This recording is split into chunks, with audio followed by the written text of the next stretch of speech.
Welcome to The Winning Edge, the podcast where champions are built and legacies are made. I'm Leonard Wheeler, former NFL player turned entrepreneur of 24 years and co-executive director of the NFL Legends community. After years of being on the field, I've learned that the real game starts when the stadium lights go out. This show is your all-access pass to the mindset, strategies, and leadership lessons that fuel success beyond sports. Each week, we will dive into what it truly takes to win in business, leadership, and life. We'll discuss how elite athletes, game-changing entrepreneurs, and industry leaders turn discipline into dominance and setbacks into comebacks. The next play is yours. Hello, everybody, and welcome to another episode of The Winning Edge. I'm your host, Leonard Wheeler, and today we're leaning into a topic that everyone experiences, but a few wants to admit, and it's called failure. Failure doesn't mean that the story is over. In fact, it means something greater is about to begin. Today's episode is called On the Other Side of Failure, because that's where the wisdom is. I believe that the wisdom is on the other side of failure, the things that we learn from failing. So I also believe that's where resilience is. I think that's where resilience is built. I can tell you countless of times that I failed even as a kid when it came to sports or in academics, etc., and where you started to label yourself. And sometimes the labeling doesn't come from other people. Sometimes the labeling comes from yourself. And that's where your identity kind of shifts from performer to overcomer. So when you learn resilience in failing, that's where the identity comes from being a performer to a overcomer. So we're going to unpack the full pain of failure. And then we're going to talk about grace, the grace that we need during that time of failure. And how do we get back up and get back in the game? So we'll look at famous athletes who have failed and bounced back. And we'll also touch something more personal, what failure looks like in marriage and parenting and life behind the scenes. I think all of us are a little familiar. If you've been in a relationship, it doesn't matter if it's a marriage or girlfriend, boyfriend, or etc., partner, you have experienced some type of failure. And so what I believe that failure creates is an amazing testimony for us to be able to overcome what's next in our life. So the other side of failure, let's talk about the weight of failure. Now, I think you would agree with me that failure stings. It exposes what we thought we had under control. Whether it's being benched in a game or losing your job or launching something that flopped or disappointing yourself, failure has a way of whispering, you're not enough. It just has a way of whispering, you're not enough. I thought you had it going on. You're nothing.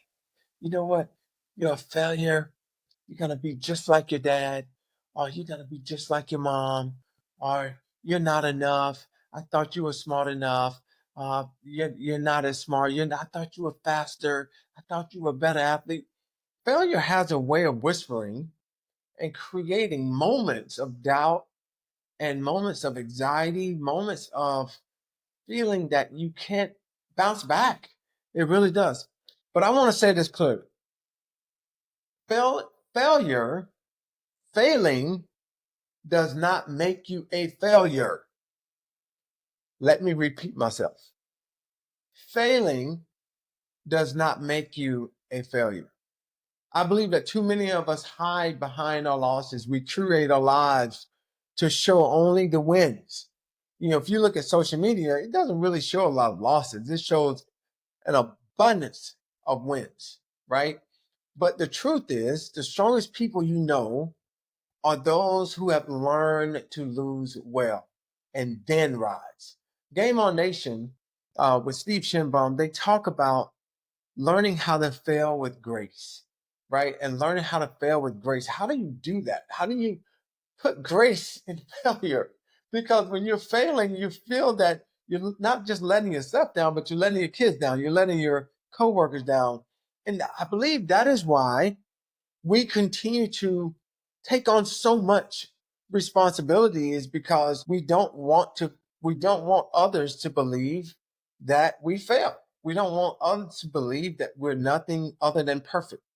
So let's talk about number two, grace in the process. We live in a culture that preaches perfection, but what we really need is grace, especially when we fall short. Grace says you're still loved even though you miss the mark. You're still loved even though you missed the mark. And let me just tell you, sometimes we're so hard on ourselves when we fail, and people aren't really looking at you like that. Sometimes I think I know I've been there. I'm guilty.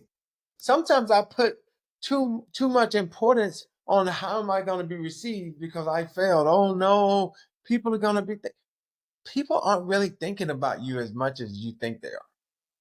That's fact. But anyway, let's move on from that. So I believe this, that we need to learn how to extend that to God. And I'm talking about grace to ourselves. Because self-condemnation is a weight God never meant for us to carry. Now, how do I say this with grace?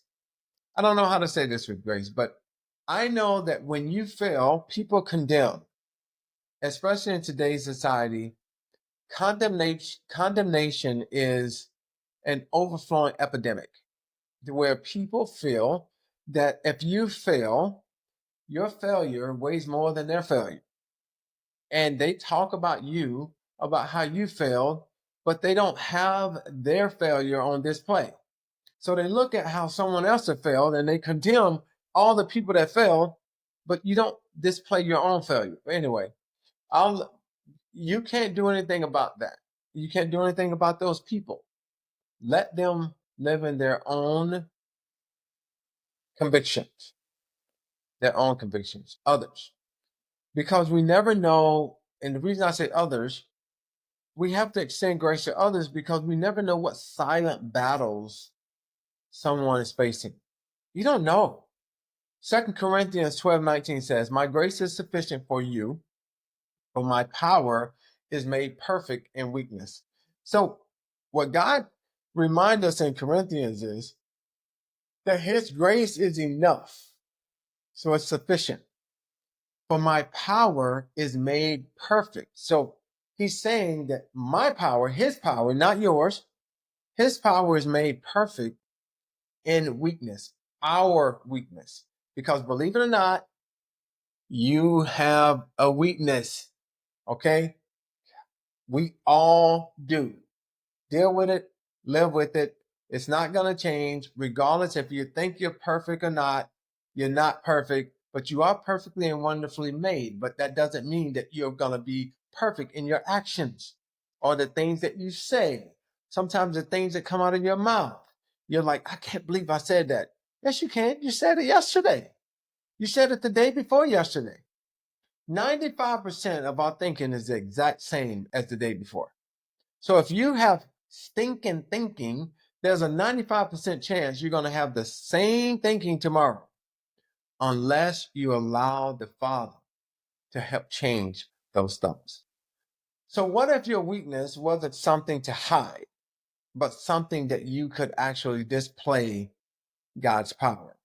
So what if your weakness wasn't something to hide, but something that could actually display God's power? When you look at so many people that have failed and went on to share their testimony in the failure. When you think about Michael Jordan, okay, Michael Jordan was cut from his high school team. In his response and being asked about that later on, he said, I failed over and over, and that is why I succeed. If you think about Babe Ruth and all the home runs that he hit, well, he had more strikeouts than home runs. So it's okay sometimes for us to strike out. It's not okay for us to be okay with striking out. And what I mean by that is you have to bat again. Tom Brady drafted 199th overall. Nobody expected greatness out of Tom Brady. Did you see Tom Brady run the 40-yard dash? I love watching Tom Brady play football, but he was not a scrambler. But what he used doubt as fuel, and he rewrote NFL history. Think about it. This man rewrote NFL history. Simone Biles. I mean, she faced mental health battles on a world stage. She she literally faced mental health battles on a world stage. And guess what people said? Oh my gosh, she's a failure. Oh my gosh, she gave up on people. Oh my gosh, I can't believe her. They did not care about that girl. They didn't care about her health, about that she said she had twisties or twisters or twisties. Can you imagine doing all those twists and not knowing how you're going to land? They did not care about her landing on her neck. They cared about her living up to their own expectations. That's a shame. And I think all of us are guilty of that at times. So her courage redefined strength and gave others permission to prioritize their well being. So mental health is real, regardless if you've dealt with it or not. If you haven't, you know somebody that's dealt with it. Maybe in your family, your friends, just know that it's real. And it's something that we have to take serious. So look at Kurt Warner, undrafted, stocking shelves. He stayed ready. He reminded me of when I was out of college. I'm jogging, I'm working out every day, did not have any idea if I was going to ever play football. I had faith that I was going to play football. And when you look at Kurt Warner, he didn't just overcome with the opportunity. He took the team to the Super Bowl and became MVP of the Super Bowl, and now he's in the Hall of Fame. I mean, what? What's the problem? I mean, that's a real story. So when I think about I was out of football, I'm working out every day. A guy named Max Howell from Florida State, he's headed to Ole Miss. He calls me. He goes, "Hey, would you like to play football? I've been looking for you for a whole year. All I know is I stayed ready." And we have a saying that if you stay ready, you don't have to get ready. That's what I'm talking about. Let's go. If you stay ready, you don't have to get ready. That is what I'm talking about. So let's talk about when failure happens at home, marriage, parenting. Let's get a little personal. You know, going through divorce. Some of the hardest failures are the ones no one sees, like the moments when we fell at home in our own personal lives. You fell as a dad, you fell as a spouse, you know, harsh words, you repeat the same things over and over. And maybe you failed your kids, you know, short temper, missed moments of being at their games or being there for prom or promises broken. I mean, how many times have you failed over and over and over and you continue to fail promising people? You know, I want to say this. This is a side note. But I have to say this because it speaks really to me in so many ways. There's some great dads out there. There's some great dads. There are some great dads out there. I think about um, some of my friends, you know, from Rich Campy to um, David Boatman to Troy Vincent um, to James Thrash, Scott Turner. I think about some of my friends who are amazing dads, Perry Tuttle and Eugene Robinson, Steve Israel. I mean, I can go on and on and on about some of the dads that are out there doing it the right way. I think about the Kevin Winstons. I just think about a lot of those dads that are out there doing it the right way. And even though you have failed your kids, you continue to be that amazing dad. Mike Rucker, you know, people that I'm close to that I continue to see how how great of a dad they are to their kids. So, and I'm not saying they're not great moms, but me being a dad, you know, sometimes I don't know if dads get enough grace at times. And I'm not saying that all dads are great because let me just tell you, they're not. And I don't know if all moms are great. I know that I have an amazing mom and I have an amazing wife who's an amazing mom. And I know some amazing moms out there. But you know what I've learned is that you can recover, you can be honest, you can repair, you can rebuild trust. And it takes time. It takes time and it takes grace. And I'm going to say this to kids. Learn how to stop thinking that your parents have to be perfect for you because you're not perfect for your parents. I think sometimes kids miss it to where you start thinking that you're perfect kids and you're not. So I need for you to stop thinking that you're perfect and to know that you need grace. We need to give you grace and you need to extend grace, the same grace that we need all the time. So the same grace we need in business and sports, we desperately need in our homes. Psalms 103:13-14 says, as a father has compassion for his children, so the Lord has compassion on those who fear him. For he knows how we are formed. You think you surprise God when you fail? No, you don't surprise him when we fail. We don't surprise God when we fail. God knows we're human. He created us. He knows your kids. He knows your spouses. He knows what we need. So offer yourself some grace first and then offer it to your family. The most powerful lesson I believe our children may ever learn is not from your perfection, but from watching you get up, own your mistakes, and keep showing up with love and grace. So, what failure teaches us? Let's just go. We're going to take it to the end here. What failure teaches us? It teaches us humility. You're reminded you don't have all the answers. That's what failure does. Failure teaches us.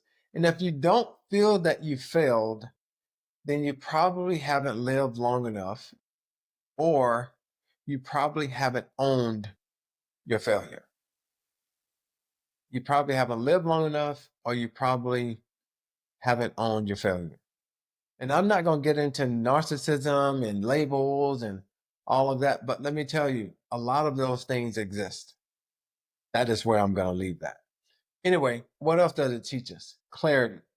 What really matters becomes obvious. So if you look at what really matters, it becomes obvious. You learn how to say words like, I'm sorry, bam. Or, you know what? That was my fault. Let me own that. You learn how to say those words, but then you learn how to celebrate your victories. I believe that we talk about losing too much at times. We talk about failure so much to where we forget how to celebrate our victories. Learn how to celebrate small wins. What is another lesson? Growth.